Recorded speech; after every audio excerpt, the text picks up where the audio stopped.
मेरे मेरे पेरेंट्स, मेरे घर वाले मुझसे खुद ये कहते थे कि ये तमाशा कर रहा है और ये करियर बर्बाद कर रहा है। मैंने पढ़ाई पूरी करी, उसके बाद मैंने ये रेडियो शुरू करा था। रेडियो की मेरी कभी ऐसी ख्वाहिश थी नहीं। लोग कहते थे कि आवाज़ ठीक ठाक है तो इसका फ़ायदा उठा लो। ग्रेट सर, हमारे गलगोटियाज में बहुत सारे कंटेंट क्रिएटर्स हैं, इवन मैं भी एक हूँ सर। मैं पॉडकास्ट बनाता हूँ जनरली, बट ना मेरे मॉम एंड डैड यूट्यूब देखते हैं सर। आई टोटली बिलीव अगर मैं अपने यूट्यूब पे प्रैंक्स वीडियो डालूंगा ना, वो मेरे को बिल्कुल मना करेंगे कि इसको कल बंद कर दे सर। आपने अपने टाइम में अपने पेरेंट्स वगैरह को, सोसाइटी वगैरह को कैसे कन्वर्ट करा? मैंने तो प्रैंक ही अपने माँ बाप से शुरू किया। अब हम आपके साथ छोटा सा एक प्रैंक करने वाले हैं। तो गाइज, कौन कौन एक्साइटेड है एक लाइव प्रैंक के लिए? अच्छे से हुक कर दो यार, क्या हो रहा है? ठीक है यार, तो मैं ना अपने एक फ्रेंड को फोन करूंगा एंड हम ऐसे एक्ट करेंगे जैसे मुझे पुलिस वाले ने पकड़ लिया है एंड हमारे आरजे नावेद सर इंस्पेक्टर बनेंगे। तो देखते हैं कि क्या होता है। Hello RJ Naved sir, welcome to Galgotias University. Thank you so much. First of all मैं बस एक बात कहना चाहता हूँ। मैं बहुत सारी यूनिवर्सिटीज़ में गया हूँ, लेकिन अब कितना देर हो गई यहाँ हुए 10 मिनट। यस। और इंडिया में कई जगह पर घूमा, हर यूनिवर्सिटी, बल्कि इनफैक्ट इंडिया से बाहर भी। कमाल है यार, आप गलगोटिया द बेस्ट यू। मैं ये बात बिल्कुल दिल से कह रहा हूँ कि आप कमाल हैं and thank you so much. I truly feel honoured. मुझे बिल्कुल अंदाज़ा नहीं था कि मैं इतने अच्छे स्टूडेंट्स के बीच में और इतने अच्छे कैंपस में कभी आऊँगा, बट मैं अब जिंदगी भर आता रहूँगा।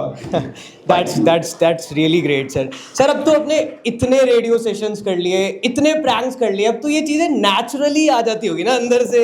क्या मैं पूछ सकता हूँ, क्या कभी गाइस किसी ने आरजे नावेद सर के साथ प्रैंक करा है कभी भी?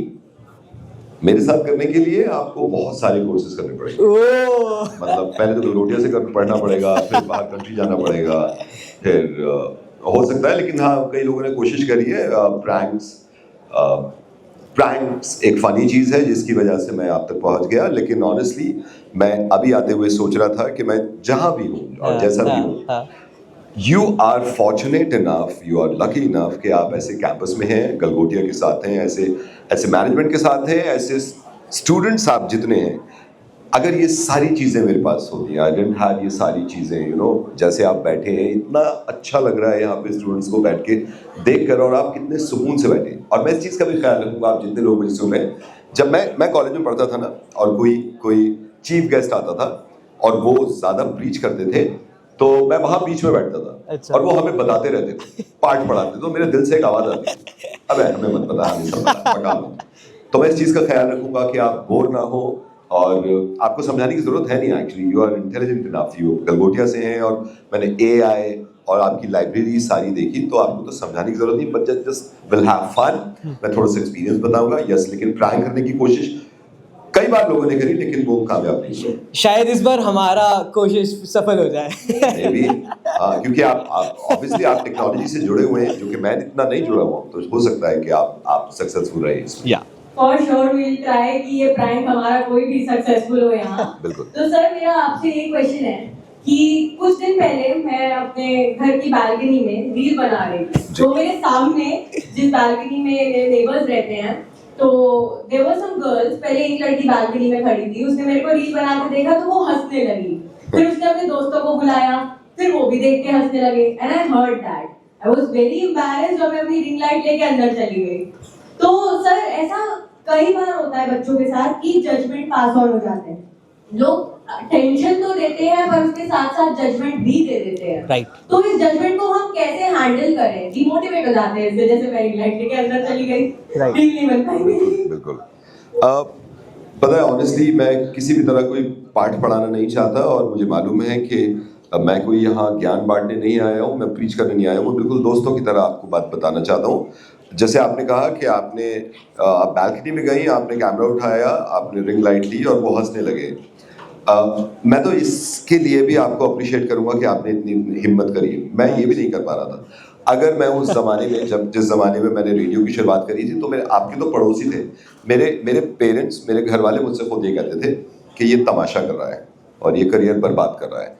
मैंने पढ़ाई पूरी करी, उसके बाद मैंने ये रेडियो शुरू करा था। और रेडियो की मेरी कभी ऐसी ख्वाहिश थी नहीं, लोग कहते थे कि आवाज़ ठीक ठाक है तुम इसका फ़ायदा उठा लो, इसीलिए मैंने कॉल सेंटर ज्वाइन करा, क्योंकि कॉल सेंटर में आवाज़ का काम होता है। और मैंने 1 साल तो लड़की बन के कॉल लिया, क्योंकि वहाँ लड़की की रिक्वायरमेंट थी और नाइट शिफ्ट्स करनी थी। तो मैंने वो सारी हदें पार करी जो रुकावट डाल रही थी। पता है आपके दिमाग में 50 बार आता होगा कि ये करूँगी या ये करूँगा तो पता नहीं लोग क्या समझेंगे। एक्चुअली ये वही लोग हैं जो समझते रहते हैं ना, वो वही खड़े रहते हैं पूरी जिंदगी। आप एक कदम आगे बढ़ाएं, हो सकता है मैं तो ये स्टेज मेरे लिए बहुत बड़ा है, आपके लिए तो पता नहीं कितने स्टेज पड़े हुए हैं, तो उन लोगों की बिल्कुल फिक्र मत करिए। जब जो वो हंस रही है ना, मैं आपको लिख के दे सकता हूँ, गारंटेड कि आपने नहीं रोका और मेहनत करते रहे, वो आपके सामने आगे खड़े होकर सेल्फी लेंगे और ये कहेंगे कि हमारे घर वालों के लिए ऑटोग्राफ दे दो। इस चीज का तो मैं आपसे दावा और वादा करूँगा।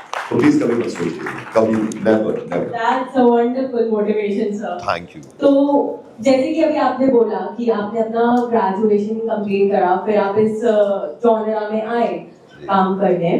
तो कुछ बच्चे होते हैं ओवर एंथुजियास्टिक होते हैं, डिग्री कर रहे हैं कोई कोर्स की, एंड उनका पैशन कुछ और होता है, एंड वो उसे फॉलो अप करने के लिए बहुत ज्यादा क्रेजी होते हैं कि यार मुझसे डिग्री कंटिन्यू नहीं हो रही, I have to do my passion. और वो काफी ज्यादा डाइवर्ट हो जाते हैं पैशन के चक्कर में, कह सकते हैं डिस्ट्रैक्ट हो जाते हैं। तो उन बच्चों को आप क्या एडवाइस दे सकते हैं कि उन्हें क्या करना चाहिए?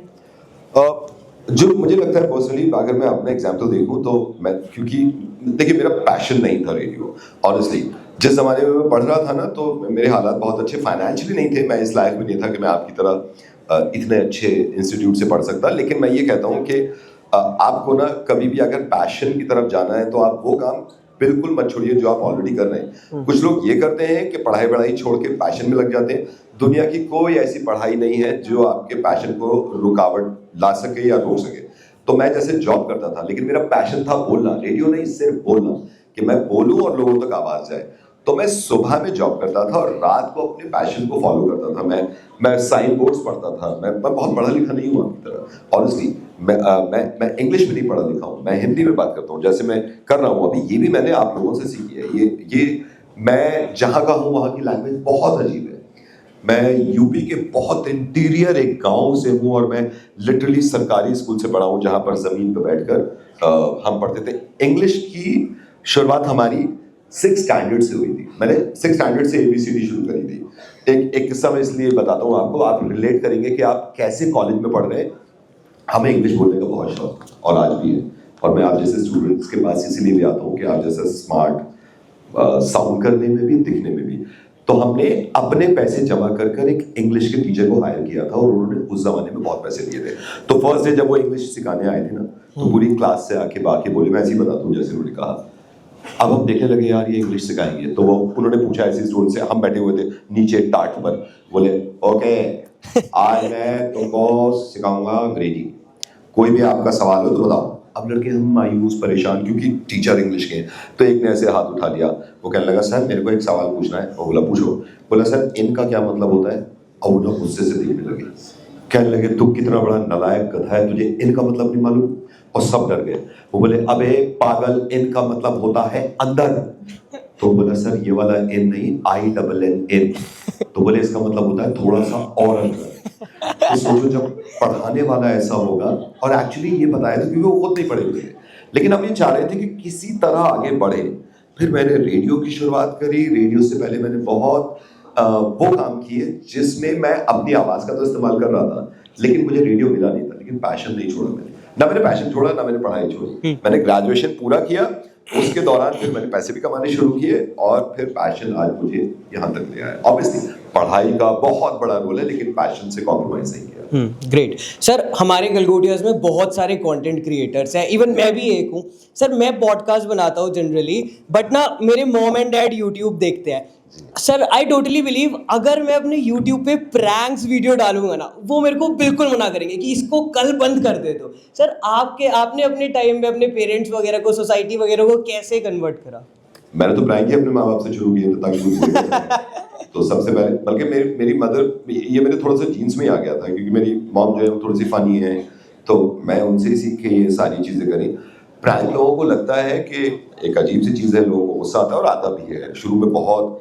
देखिए, आप इस बात को सोचिए कि मैंने आपकी मोहब्बत में जो आप प्रैंक सुनते हैं, मैंने कितनी गालियाँ खाई हैं, है ना, और मैं बर्दाश्त करता रहा। और प्रॉब्लम ये भी नहीं थी कि कितनी गालियाँ, कैसी कैसी गालियाँ खाई हैं, ये भी समझ में नहीं आता था। कई बार तो लोग ऐसे गाली दे देते थे मुझे, मेरी यही समझ में नहीं आता था कि मेरी फैमिली में किसको लगी है, और मैं सोचता रहता था, और मैं सोचता था कि तूने कहा क्या है, लेकिन बर्दाश्त करता रहा। उसके बाद थोड़ा सा लेवल अप किया, फिर मैंने टेक्नोलॉजी का इस्तेमाल किया, फिर मैंने हेडफोन्स ऐसे ले लिए जिसमें जब आदमी ज़्यादा स्क्रीम करता है ना तो आवाज़ डाउन हो जाती है, ताकि मुझे बुरा ना लगे।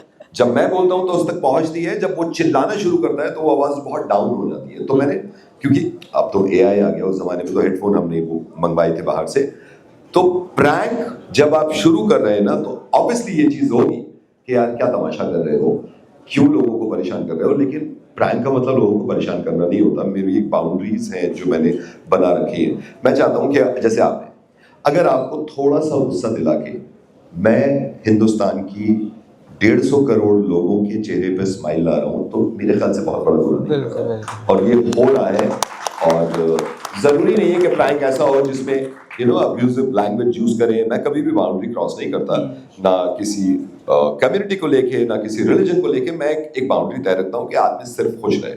और आज प्रैंक की वजह है कि लोग मुझसे मिलते हैं, जुड़ते हैं। तो आप भी अगर चाह रहे हैं तो अभी मत समझाइए पेरेंट्स को, आप करते रहिए और वो बाउंड्री सेट कर लीजिए ताकि पेरेंट्स को हर्ट ना हो। वो देखिएगा, वो बहुत प्राउड फील करेंगे और खुद मिलकर कर लेंगे। मेरी मम्मी मेरे साथ मिलकर ग्रेट ग्रेट ग्रेट। ये तो बहुत बढ़िया बात है सर जी। तो आपसे ये सवाल है कि जैसे कहते हैं, कहावत है, दूर के ढोल सुहाने।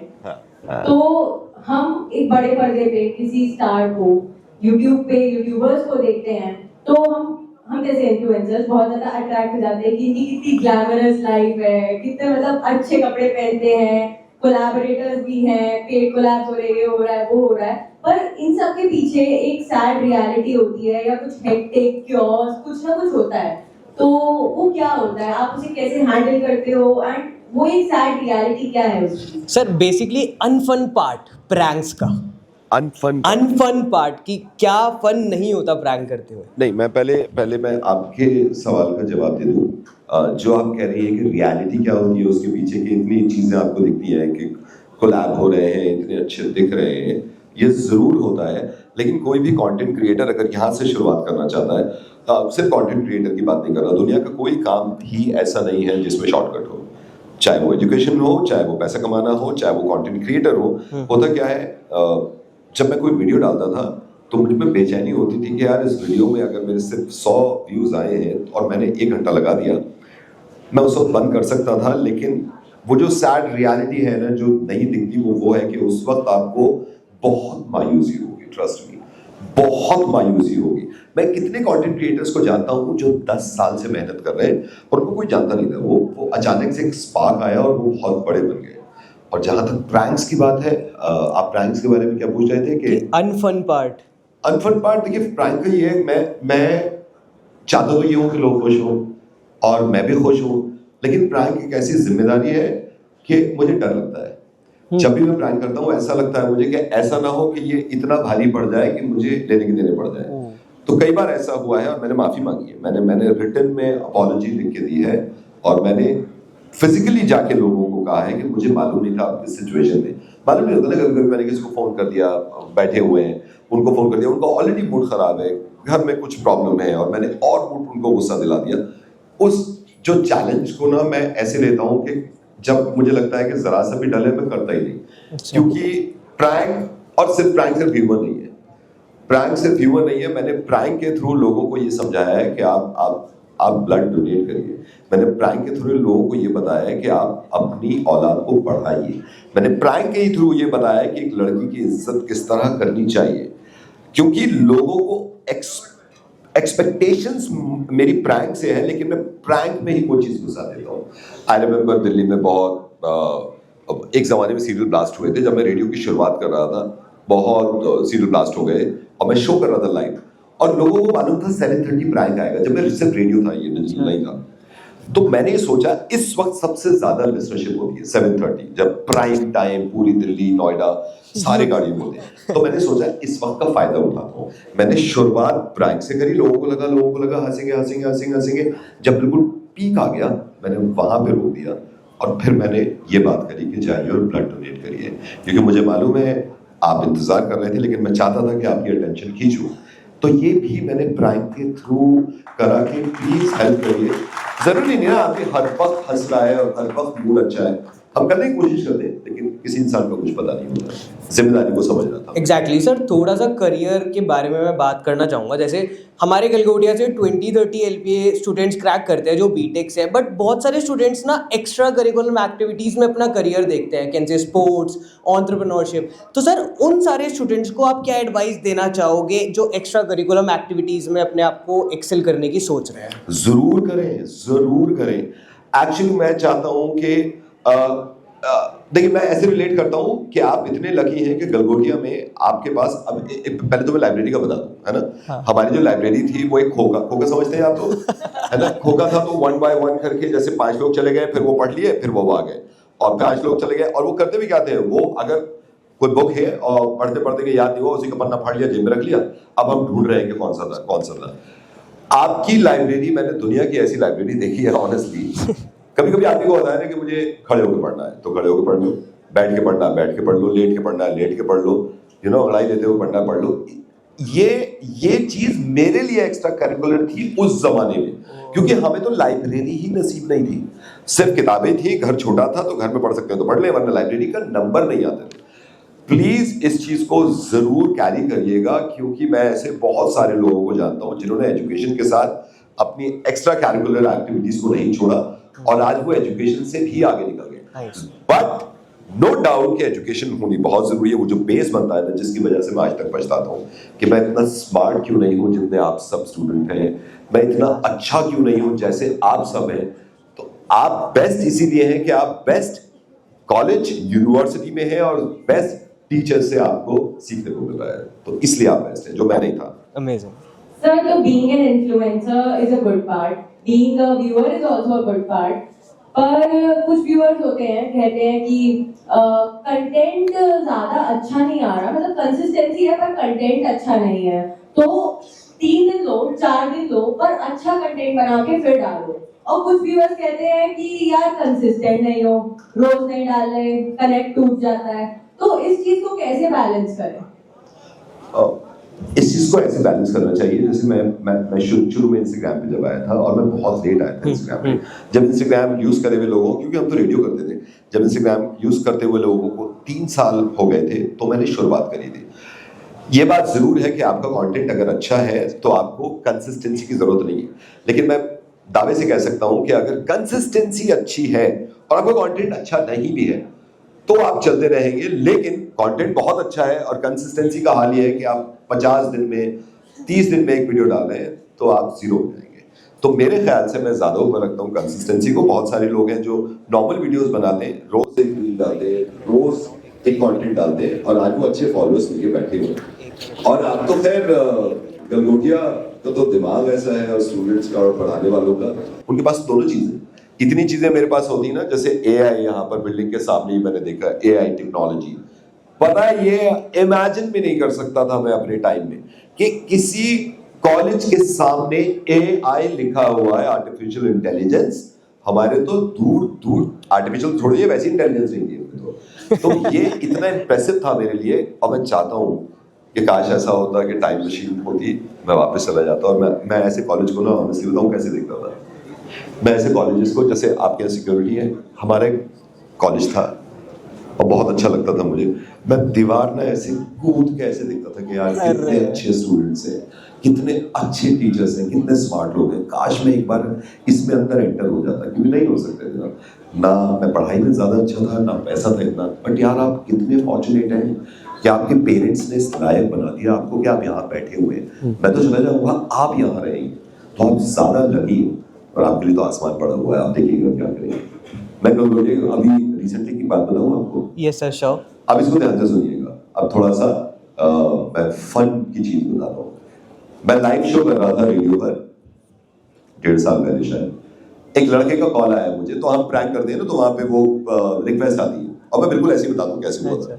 गाना चल रहा था और मैंने फोन उठाया लाइव कॉल, लाइव शो करते हुआ, जैसे ही मैंने हेलो बोला, बोला हेलो आरजे नवीन सर।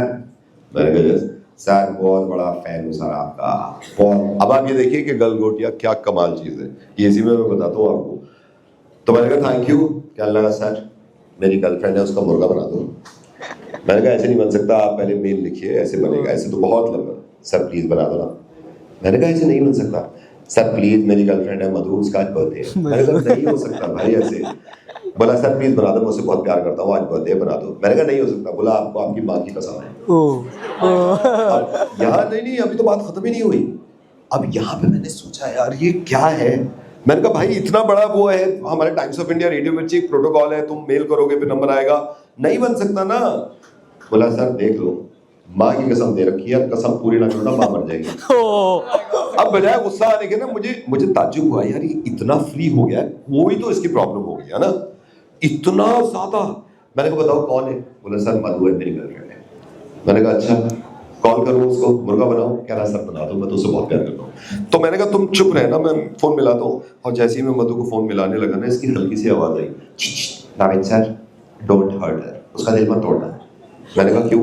क्योंकि सर मधु से मैं प्यार करता हूँ, मधु के साथ जिंदगी गुजारनी है, मधु मेरी जान है, मधु के साथ मैं वाइफ समझता हूँ उसको, और उससे शादी करनी है। मैंने कहा नहीं तोड़ रहा उसका दिल, चुप। फिर फोन मिलाने लगा, फिर नवीन सर उसका दिल मत तोड़ना। मैंने कहा क्यों? क्योंकि मधु मेरी जिंदगी है, मधु मेरी जान है, मधु मेरी मोहब्बत है। मैंने कहा इस बार तो बोला ना, मैं फोन काट दूंगा।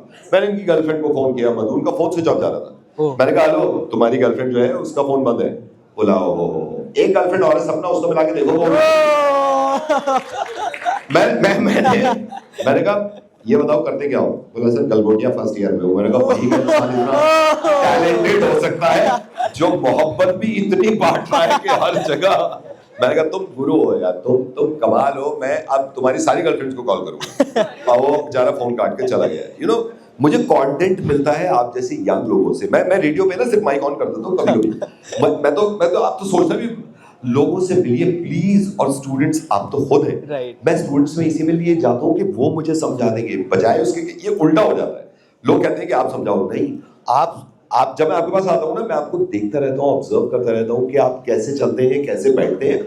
फिर मैं अपनी टीम के साथ जाकर अपने स्टूडियो में, यार तुमने देखा वो लड़की कैसे बोल रही थी, वो लड़का कैसे बोल रहा था, इनकी मेंटालिटी को समझो, क्योंकि यही है जनरेशन जो अब आगे ले जा सकती चीजें।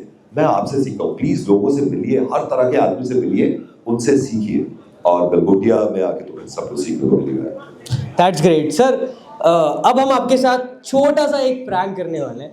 तो गाइज कौन कौन एक्साइटेड है एक लाइव प्रैंक के लिए? एक बार अच्छे से रूट कर दो यार, प्रैंक हो रहा है।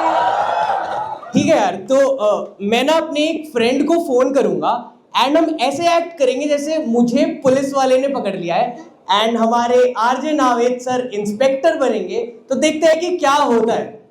ठीक है गाइज? मिलाओ, क्या नाम बता दो मेरे इससे पहले? जतिन। ठीक है। और इसमें आपको ज्यादा अच्छा एक्ट करना होगा ताकि उनको बिलीव हो कि आप परेशान हैं। हेलो, अरे जतिन भाई कहाँ हो आप?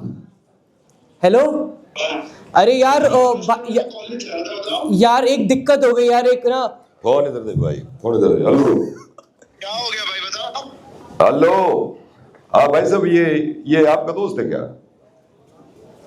कौन बात कर रहा है? आपका दोस्त है, इसको वहां पीछे खड़ा कर। हाँ मैं धीरेन्द्र बोल रहा हूँ, मैं यूपी पुलिस से। दोस्त मेरा, बताइए क्या हुआ? ये आपका दोस्त है क्या जिसने फोन मिलाया है? हाँ दोस्त मेरा, बताइए क्या हुआ? तो इसकी गाड़ी से ये नशे का सामान कैसे निकला है भाई? कौन से नशे का सामान निकला है? नशे का सामान मैं करके देखूं नशा, फिर तेरे को बताऊं भाई। इसकी गाड़ी से ये कह रहा है ये नशा नहीं करता है, तो ये फिर आपके लिए ला रहा होगा। ये फिर आपके लिए ला रहा होगा ना? मेरे लिए मैंने तो मंगाया था, लेकिन अभी लाया नहीं है। बताइए। पापा का नंबर दो बेटा, इसको छुड़वाओ आके, फिर वो जमानत होगी, ऐसे नहीं जाने देंगे। हेलो, पापा का, मैं कह रहा हूं इसकी जमानत करानी होगी, आप आ रहे हो या कौन आएगा? नहीं नहीं बताइए।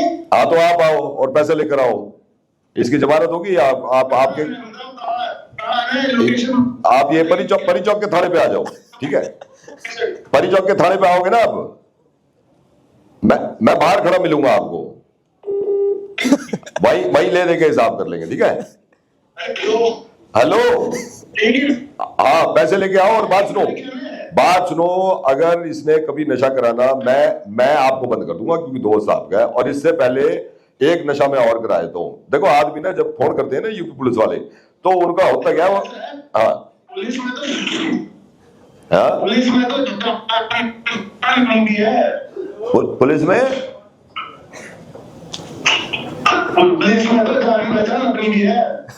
पुलिस में तुम्हारी भी है जान।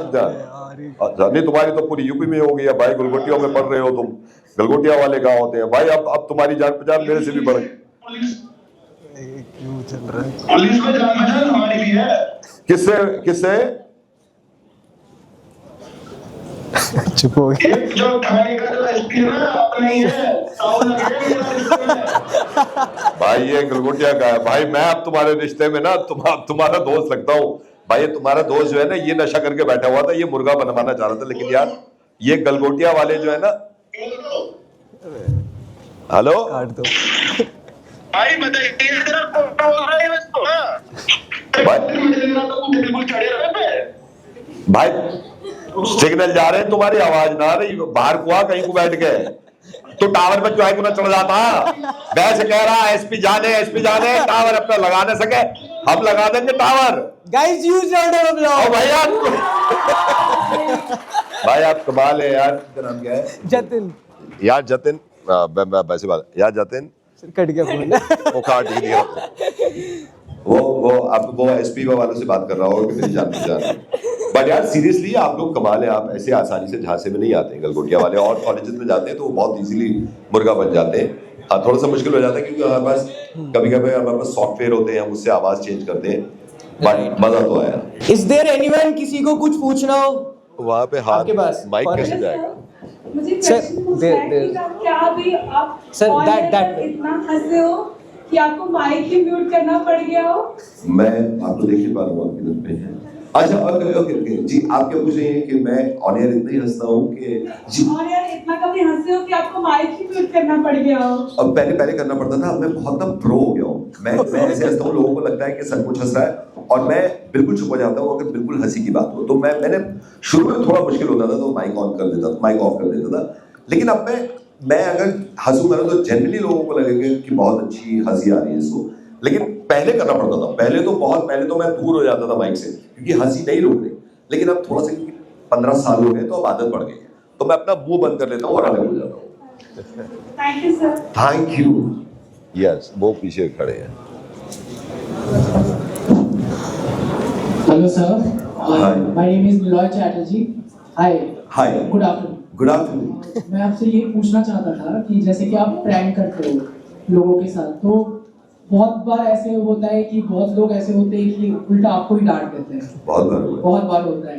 तो how do you manage, like आप कैसे स्ट्रेस को मैनेज करते हो? यस, इतना सारा पता है, बहुत अच्छा पूछा है क्योंकि लोगों को अंदाजा नहीं होता कि मेरी क्या हालत हो रही होगी। आप तो हंस देते हैं ना कि वो बिहाइंड द सीन जो चीजें हैं वो मैं पता कैसे मैनेज करता हूँ। एक चीज होती है हर इंसान में, फितरत, और हम देशवासियों में तो बहुत बड़ी फितरत है, हम जितने लोग हैं, लालच। तो एक आदमी को बहुत गुस्सा आया था, हमने उनको प्रैंक किया था। तो किसी ने कहा था कि आप उनके साथ प्रैंक करो, और जब उसको गुस्सा आया ना बहुत, तो वो मुझे बुरा भला कह रहा था। तो जब मैंने बहुत ज्यादा मुझे बुरा लगा तो मैंने उनसे कहा, मैंने कहा सर गालियां मत दीजिए। गाली दिए जा रहा है। मैंने कहा सर गाली मत दीजिए। नहीं मैं तो गाली दूंगा। मैंने कहा गाली मत दीजिए। फिर मैंने फाइनली कहा, मैंने कहा सर मैं आरजे नवीद बोल रहा हूँ। ये सुनने के बाद और बड़ी वाली गाली दी उसने। मेरे तो अरमान ही ठंडे हो गए उस दिन कि मैंने करा ही है। अब वो चिल्लाए जा रहा। मैंने उससे कहा सर मैं नवीद बोल रहा हूँ, ये प्रैंक है। क्या लगा? नहीं प्रैंक है, आपने मेरा दिमाग खराब करा है, मैं सू कर दूंगा, मैं टाइम्स ऑफ इंडिया आऊंगा, हमारी लीगल टीम है, संभाल लेती है। लेकिन उसको डर लग गया। मैंने कहा सर प्लीज माफ कर दीजिए। बोला नहीं माफ नहीं, रिटन में चाहिए, डिफेमेशन केस डालूंगा, आपकी वजह से मेरा नुकसान हुआ है। और मैं सीरियसली चिल्लाए जा रहा हूँ, ये लाइव जा रहा। फिर मैंने सोचा है तो दिल्ली वाला ही। मैंने कहा सर ये मिर्ची मुर्गा प्रैंक कॉल है, इसमें हम हर किसी को कॉल करते हैं, प्रैंक करते हैं, आखिर में इंसान जो हंस जाता है उसको वॉशिंग मशीन के लिए दे देते हैं। ये 1 सेकंड के बाद ऐसे था। क्या यार नवेद, कितना अच्छा काम करते हो यार आप। मैंने कहा सर मैं तो कह रहा था आप गाली दे रहे थे, तो अपने को तो गाली नहीं देते हैं। और क्या जा रहा हंस जा रहा। मैंने कहा चलिए सर फोन रखता हूँ। बोला हेलो वॉशिंग मशीन। मैंने कहा फोन का बनाया आपका फिर शुरू हो गया। तो मैं ना फितरत समझ गया हूँ कि लोगों को कैसे हैंडल करना। अगर गुस्सा भी आ रहा है तो उसका ये तरीका, हम ऐसे नहीं कर सकते कि गुस्सा क्यों कर रहा है, गुस्सा ऑब्वियसली मैंने ही दिलाया। तो मुझे वो ट्रिक्स आ गई है गुस्सा खत्म करने के लिए, मैं हैंडल कर लेता हूँ। Thank you so Thank you much. so much. Welcome to Galgodias, and I hope you have a great time here. Nice. And I'll keep coming इंशाल्लाह। मैं हमेशा गलगोटिया को जब भी जरूरत पड़ेगी मैं यहाँ तो आता रहूँगा। मुझे यहाँ कैंपस में आके मेरा दिल खुश हो गया, शुरू से लेके अभी तक बहुत मजा आ रहा है। Is there anyone else? किसी को कुछ पूछना है? वो पीछे हाथ खड़ा कर। I'm Mahi Gupta. Hi Mahi. Last कर दें, बहुत फनी होते हैं, तो अभी फिलहाल तक इसके बाद वो वाली वीडियो बनवा लेंगे कि मतलब फिर मैं तो गलगोटिया बहुत अच्छे से बहुत ज्यादा प्रैंक है, लेकिन रिसेंटली जो मुझे रिसेंटली अभी का, पुराने तो बहुत पुराने हो, कुछ आइकॉनिक है। रिसेंटली लिफ्ट में हम प्रैंक करते हैं और लिफ्ट में हम डांस करवा देते हैं लोगों को, और वो लोग डर में डांस करते हैं। एक आदमी तो इतना डर गया था, हमने उसको बोल भी दिया कि मत कर, नहीं मार रहे। वो लिफ्ट से बाहर निकल गया, डांस कर रहा था वो, उसमें इतना खौफ बैठ गया था और हालत खराब थी। फिर मैंने अपनी टीम से कहा यार उसको साइड में ले जाओ, और वो बैठ के भी ना उसने डांस करना ऐसे ऐसे करे जा रहा था कि सर और करना है तो बताओ, और करना है तो बताओ। और रेडियो की तो बहुत आइकॉनिक है, जब हीरो होंडा स्प्लिट हुआ था, वो मेरा बेस्ट प्रैंक है अभी तक का, जो मुझे बहुत अच्छा लगता है। हीरो होंडा, स्प्लेंडर एक बाइक होती थी और स्प्लेंडर हीरो होंडा बनाती थी, तो हीरो होंडा स्प्लिट हो गए थे, अलग अलग हो गए थे। तो मैंने जिसके पास हीरो होंडा थी उसको कॉल किया था पहले होंडा से कि सर हम अलग हो गए, ये साइलेंसर हमारा है और टंकी हमारी है, ये हमें दे दो। फिर हीरो होंडा से कॉल किया कि सर हेडलाइट हमारी है, गियर बॉक्स हमारा, और वो मुझ पर चिल्लाया जा रहा था। वो उस टाइम का बहुत आइकॉनिक मुर्गा था। कभी वक्त मिले तो आप यूट्यूब पे सर्च करिएगा RJ Naved hero Honda prank, वो मुझे बेस्ट मुर्गा लगता है, वो आइकॉनिक मुर्गा लगता है मुझे। Guys, one more question, last. Hello sir. Hi. My name is Riya Sharma. I am pursuing digital media and communication. That's great. Sir, आज आप हर सोशल मीडिया प्लेटफॉर्म में आपकी प्रेजेंस के कारण जाने जाते हैं जी। एंड शायद से यहाँ पे बैठा हर बच्चा ये भी चाहता है कि उसकी जर्नी और उसकी सक्सेस आपके जैसी हो। Sir I want to ask you कि एक beginner social media content creator का माइंडसेट और अप्रोच कैसी होनी चाहिए in this digital era specially? Great. बस एक चीज आप जो कह रही है ना कि यहाँ पे हर स्टूडेंट ये चाहता है कि उसकी सोशल मीडिया पे प्रेजेंस और तरक्की जो भी आप जैसी हो वो आप गलत कर रही है, मुझ जैसी नहीं, मुझसे बहुत ज्यादा। क्योंकि मैंने अभी तक कुछ नहीं किया है। ये जरूर है कि इंस्टाग्राम पे कुछ फॉलोअर्स हो गए हैं, सोशल मीडिया पे। माइंडसेट में बताता हूँ आपको प्लीज। इस एज में ना, खासतौर से जेनजीज में जो मैं देखता हूँ ना, बहुत कभी कभी गलत फहमी में रहते हैं कि बस यूं होगा और हो जाएगा। यूं कुछ नहीं होता सिवाय इसके कि कोई मैजिक हो, आब्राकाडाब्रा, वो भी फिल्मों में ही देखा है हमने। प्लीज माइंडसेट इस तरह का रखिए। एक चीज ये मान के चलिए कि आप बेस्ट है। अगर आप खराब होंगे, मेरा कहना यह है कि किसी काम को और किसी चीज को फ्लॉप भी करना है ना, तो जल्दी करो, वक्त खराब मत करो। तो माइंडसेट ये रखिए कि मैं बेस्ट हूं और लोगों की फिक्र मत करिए। प्लीज प्लीज मैं ना आपसे झुक कर रिक्वेस्ट करके, गले लगा के, चिपटा के आपसे रिक्वेस्ट सबसे करता हूं, प्लीज लोगों की फिक्र मत करिएगा। वो कोई आपके नहीं है, जो आपको टोक रहे होंगे ना, वो ही आके आपकी लाइन में लग जाएंगे कि एक मौका मिल जाता है इसके साथ पिक्चर या वीडियो।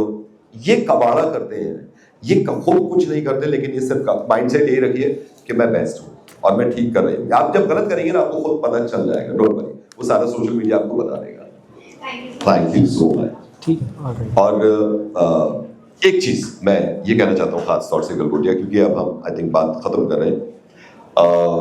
ये मैं आपसे कह रहा हूँ, हाँ, आपने जो सवाल किया था, ये शाहरुख खान की एक मूवी है, उसका डायलॉग है कि किसी चीज को अगर शिद्दत से चाहो तो पूरी कायनात तुम्हें उससे जुटाने की साजिश में जुट जाती है।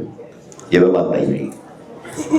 जरूरी नहीं है कि शाहरुख ने कहा है और मैं मान लूं, मैं अपना कह देता हूं कि किसी चीज को अगर शिद्दत से चाहो, किसी चीज को अगर शिद्दत से चाहो तो बेटा सिर्फ जाने से कुछ नहीं हो रहा, कुछ कर लिया कर, कायनात ऐसी नहीं बनेगी। तू करेगा तो कायनात आगे बढ़ेगी। तो प्लीज सिर्फ चाहना नहीं है, चाहकर करना बहुत जरूरी है।